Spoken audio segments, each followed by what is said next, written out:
This is Scott Becker with the Becker Private Equity Podcast. And in today's story, here's 10 stories that we're following today, and I'll figure out whether I can come up with a better, more catchy title for that. But here are 10 stories we're following today. The first story is Elon Musk's SpaceX is being valued at $175 billion or more in a tender offer. Bloomberg reports this. Now, a true story I'll tell you is we had a chance to try and invest in SpaceX a couple of years ago. That fell through. We tried to, but no such luck. We were lined up to do so, through some finder of shares. Didn't happen. I feel like it's the fish that got away or the perfect golf shot that just missed. It is what it is, and life goes on. But now SpaceX, $175 billion. Elon Musk, whether you love him or hate him, hits it out of the park on so many things. It's truly amazing. Second, layoffs are back.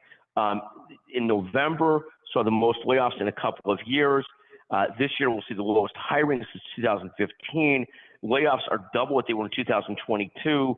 A few layoffs that were just noted: Spotify layoffs, Block layoffs, Tidal layoffs, another Silicon Valley company, as well as CBS stations starting to lay off advertising people. So lots of layoffs is our second story of the day.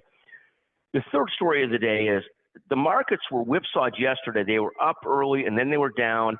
They're up again today, and they're up again today based on exactly the news we were just reporting about layoffs. If the labor market softens, and listen to our other podcasts on the labor market softening when you can, just a handful of stats on the labor market softening. This leaves the Fed more likely to stop raising rates and more likely at some point next year to lower rates. And that's giving a boost to the stock market today. It's December 7th, 2023.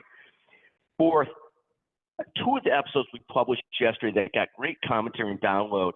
First, we talked about is China and its debt downgrade canarying the coal mine.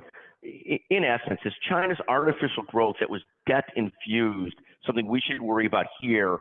And second, we had a discussion that goes for life and business, the portfolio approach to life versus single-mindedness. One may be more accomplish-oriented, one may be less stressful, and each person's got to make their own decision as to how they're going to approach life. Fifth story, Palantir, a Peter Thiel company, dropped 6% yesterday, but they've been crazy up this year, so I wouldn't worry too much about Peter Thiel. Next, the one-year Treasury rose yesterday, putting more cold water on the concept the Fed will start reducing rates early next year. But we'll see, because at the end of the day, the fact that job market is softening is probably the biggest leading signal or indicator that the Fed at some point will soften its rate hikes and start to reduce rates. The next story we're following is Kirby Smart. Kirby Smart is the fantastic football coach at Georgia.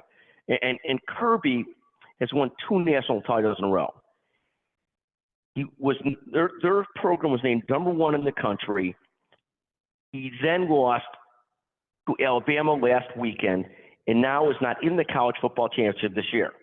And Kirby Smart, being the great coach he is, that he is, should say this: I'm sorry we didn't make it. I respect the committee's decision. We played our hearts out, but it is what it is. Alabama beat us, and there's other programs that got in this year. We'll get back to it next year. Instead, Kirby Smart did what it seems like all coaches do today, is he started the whining brigade, started whining about not getting in. To me, it's essentially despicable behavior. It's almost behaving like a bad Little League parent, a bad tennis parent. To me, it's embarrassing. It's like your kid gets into great schools and you then whine that he didn't or she didn't get into a different school. It makes me feel like he's more acting like Felicity Huffman than the Kirby Smart that he is. I hope he'll walk his comments back. We understand, that they can't help themselves. It's what some of these coaches do. But I thought Kirby Smart, after winning 2 national titles, would have been more comfortable just taking the high road and saying, we respect the committee. They certainly have treated us well over the years. It is what it is. That's Kirby Smart today. The next story we're following is Nikki Haley. She is rising in the Republican polls. She's now second after Donald Trump. I've had the chance to interview Nikki Haley twice. Absolutely, I'm a fan of hers in the big scheme of things. But fascinating to see what's going on there. And I don't know if there's any stopping Donald Trump and President Biden from between the 2 nominees, but what a mess that would be. The next story we're following is McKinsey greatly reduces its new partner class. The question really is, will this be a signal for other consulting and law firms?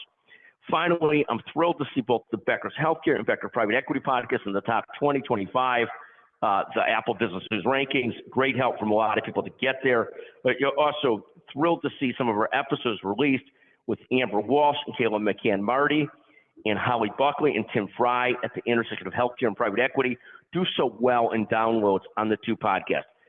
Thank you very much for listening to the Becker Private Equity Business Podcast.